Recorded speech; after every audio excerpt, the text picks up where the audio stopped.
السلام علیکم ورحمۃ اللہ وبرکاتہ۔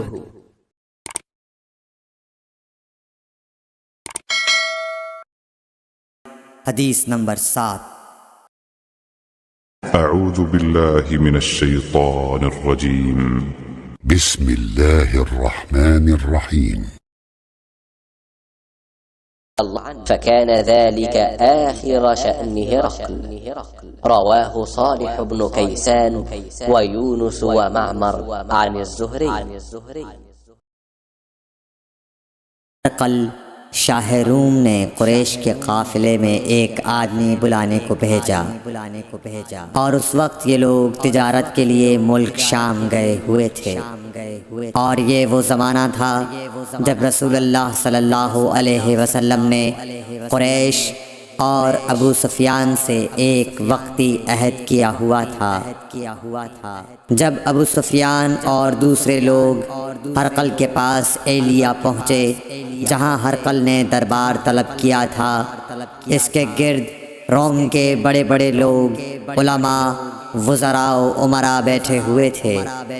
ہرقل نے ان کو اور اپنے ترجمان کو بلوایا، پھر ان سے پوچھا کہ تم میں سے کون شخص مدعی رسالت کا زیادہ قریبی عزیز ہے؟ ابو سفیان کہتے ہیں کہ میں بول اٹھا کہ میں اس کا سب سے زیادہ قریبی رشتہ دار ہوں۔ یہ سن کر ہرقل نے حکم دیا کہ اس ابو سفیان کو میرے قریب لا کر بٹھاؤ اور اس کے ساتھیوں کو اس کی پیٹھ کے پیچھے بٹھا دو۔ پھر اپنے ترجمان سے کہا کہ ان لوگوں سے کہہ دو کہ میں ابو سفیان سے اس شخص یعنی محمد صلی اللہ علیہ وسلم کے حالات پوچھتا ہوں، اگر یہ مجھ سے کسی بات میں جھوٹ بول دے تو تم اس کا جھوٹ ظاہر کر دینا۔ ابو سفیان کا قول ہے کہ خدا کی قسم اگر مجھے یہ غیرت نہ آتی کہ یہ لوگ مجھ کو جھٹلائیں گے تو میں آپ صلی اللہ علیہ وسلم کی نسبت ضرور غلط گوئی سے کام لیتا۔ خیر، پہلی بات جو ہرقل نے مجھ سے پوچھی وہ یہ کہ اس شخص کا خاندان تم لوگوں میں کیسا ہے؟ میں نے کہا وہ تو بڑے اونچے عالی نسب والے ہیں۔ کہنے لگا اس سے پہلے بھی کسی نے تم لوگوں میں ایسی بات کہی تھی؟ میں نے کہا نہیں۔ کہنے لگا اچھا اس کے بڑوں میں کوئی بادشاہ ہوا ہے؟ میں نے کہا نہیں۔ پھر اس نے کہا بڑے لوگوں نے اس کی پیروی اختیار کی ہے یا کمزوروں نے؟ میں نے کہا نہیں، کمزوروں نے۔ پھر کہنے لگا اس کے تابعدار روز بڑھتے جاتے ہیں یا کوئی ساتھی پھر بھی جاتا ہے؟ میں نے کہا نہیں۔ کہنے لگا کیا اپنے اس دعوی نبوت سے پہلے کبھی کسی بھی موقع پر اس نے جھوٹ بولا ہے؟ میں نے کہا نہیں، اور اب ہماری اس سے صلح کی ایک مقررہ مدت ٹھہری ہوئی ہے، معلوم نہیں وہ اس میں کیا کرنے والا ہے۔ ابو سفیان کہتے ہیں میں اس بات کے سوا اور کوئی جھوٹ اس گفتگو میں شامل نہ کر سکا۔ ہرقل نے کہا کیا تمہاری اس سے کبھی لڑائی بھی ہوئی ہے؟ ہم نے کہا کہ ہاں۔ بولا پھر تمہاری اور اس کی جنگ کا کیا حال ہوتا ہے؟ میں نے کہا لڑائی ڈول کی طرح ہے، کبھی وہ ہم سے میدان جنگ جیت لیتے ہیں اور کبھی ہم ان سے جیت لیتے ہیں۔ ہرقل نے پوچھا وہ تمہیں کس بات کا حکم دیتا ہے؟ میں نے کہا وہ کہتا ہے کہ صرف ایک اللہ ہی کی عبادت کرو، اس کا کسی کو شریک نہ بناؤ، اور اپنے باپ دادا کی شرک کی باتیں چھوڑ دو، اور ہمیں نماز پڑھنے، سچ بولنے، پرہیزگاری اور صلہ رحمی کا حکم دیتا ہے۔ یہ سب سن کر پھر ہرقل نے اپنے ترجمان سے کہا کہ ابو سفیان سے کہہ دے کہ میں نے تم سے اس کا نسب پوچھا تو تم نے کہا کہ وہ ہم سے عالی نسب ہے، اور پیغمبر اپنی قوم میں عالی نسب ہی بھیجے جایا کرتے ہیں۔ میں نے تم سے پوچھا کہ دعوی نبوت کی یہ بات تمہارے اندر اس سے پہلے کسی اور نے بھی کہی تھی؟ تو تم نے جواب دیا کہ نہیں۔ تب میں نے اپنے دل میں کہا کہ اگر یہ بات اس سے پہلے کسی اور نے کہی ہوتی تو میں سمجھتا کہ اس شخص نے بھی اسی بات کی تقلید کی ہے جو پہلے کہی جا چکی ہے۔ میں نے تم سے پوچھا کہ اس کے بڑوں میں کوئی بادشاہ بھی گزرا ہے تو تم نے کہا کہ نہیں، تو میں نے دل میں کہا کہ ان کے بزرگوں میں سے کوئی بادشاہ ہوا ہوگا تو کہہ دوں گا کہ وہ شخص اس بہانے اپنے آباء و اجداد کی بادشاہت اور ان کا ملک دوبارہ حاصل کرنا چاہتا ہے۔ اور میں نے تم سے پوچھا کہ اس بات کے کہنے یعنی پیغمبری کا دعویٰ کرنے سے پہلے تم نے کبھی اس کو دروغ گوئی کا الزام لگایا ہے؟ تم نے کہا کہ نہیں۔ تو میں نے سمجھ لیا کہ جو شخص آدمیوں کے ساتھ دروغ گوئی سے بچے وہ اللہ کے بارے میں کیسے جھوٹی بات کہہ سکتا ہے۔ اور میں نے تم سے پوچھا کہ بڑے لوگ اس کے پیرو ہوتے ہیں یا کمزور آدمی؟ تم نے کہا کمزوروں نے اس کی اتباع کی ہے۔ تو دراصل یہی لوگ پیغمبروں کے متبعین ہوتے ہیں۔ اور میں نے تم سے پوچھا کہ اس کے ساتھی بڑھ رہے ہیں یا کم ہو رہے ہیں؟ تم نے کہا کہ وہ بڑھ رہے ہیں، اور ایمان کی کیفیت یہی ہوتی ہے حتیٰ کہ وہ کامل ہو جاتا ہے۔ اور میں نے تم سے پوچھا کہ آیا کوئی شخص اس کے دین سے ناخوش ہو کر مرتد بھی ہو جاتا ہے؟ تم نے کہا نہیں۔ تو ایمان کی خاصیت بھی یہی ہے، جن کے دلوں میں اس کی مسرت رچ بس جائے وہ اس سے لوٹا نہیں کرتے۔ اور میں نے تم سے پوچھا کہ آیا وہ کبھی عہد شکنی کرتے ہیں؟ تم نے کہا نہیں۔ پیغمبروں کا یہی حال ہوتا ہے، وہ عہد کی خلاف ورزی نہیں کرتے۔ اور میں نے تم سے کہا کہ وہ تم سے کس چیز کے لیے کہتے ہیں؟ تم نے کہا کہ وہ ہمیں حکم دیتے ہیں کہ اللہ کی عبادت کرو، اس کے ساتھ کسی کو شریک نہ ٹھہراؤ، اور تمہیں بتوں کی پرستش سے روکتے ہیں، سچ بولنے اور پرہیزگاری کا حکم دیتے ہیں۔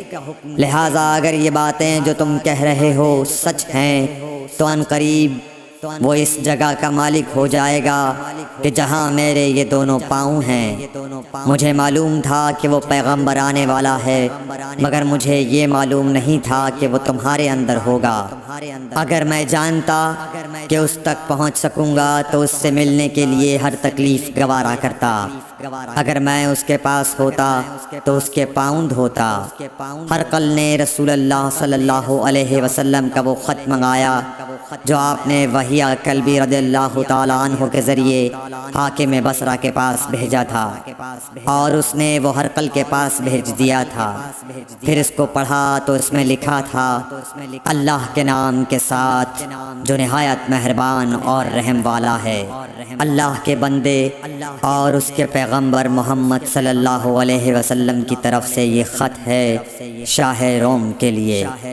اس شخص پر سلام ہو جو ہدایت کی پیروی کرے۔ اس کے بعد میں آپ کے سامنے دعوت اسلام پیش کرتا ہوں۔ اگر آپ اسلام لے آئیں گے تو دین و دنیا میں سلامتی نصیب ہوگی، اللہ آپ کو دوہرا ثواب دے گا۔ اور اگر آپ میری دعوت سے روگردانی کریں گے تو آپ کی رعایا کا گناہ بھی آپ ہی پر ہوگا۔ اور اے اہل کتاب، ایک ایسی بات پر آ جاؤ جو ہمارے اور تمہارے درمیان یکساں ہے، وہ یہ کہ ہم اللہ کے سوا کسی کی عبادت نہ کریں اور کسی کو اس کا شریک نہ ٹھہرائیں، اور نہ ہم میں سے کوئی کسی کو خدا کے سوا اپنا رب بنائے۔